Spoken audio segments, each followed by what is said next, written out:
ఆ మతావేశం అంటే ఇక భోజనం చేస్తున్నా యేసుప్రభు, ఏదైనా పని చేయాలన్నా యేసుప్రభుని అడుగుతుండేది, యేసుప్రభుతో నిరంతరం మాట్లాడుతూ ఉండేది ఆ అమ్మాయి.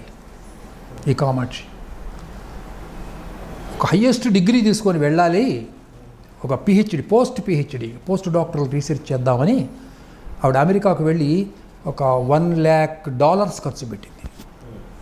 వెళ్ళి అక్కడ కోర్సులో చేరింది, హిస్టరీ ఆఫ్ చర్చ్ అన్నీ చదివింది. చేరాక వాళ్ళు బెల్లగా పాఠాలు మొదలుపెట్టి క్రైస్ట్ ఈజ్ ఎ మిత్ అన్న సెంటెన్స్తో వాళ్ళు పాఠాలు మొదలుపెట్టారు. It's a doubtful proposal. Jesus Christ అనే ఒక పాత్ర చరిత్రలో ఉన్నదో లేదో మనకు తెలియదు. 350 తర్వాత పోప్ గారు పాల్ అనేవాడు క్రీస్తు అనేవాడు ఉన్నాడు అని చెప్పాడు కాబట్టి మనం నమ్మవలసి వస్తున్నది అని చెప్పారండి. ఇది విన్నాక అమ్మాయి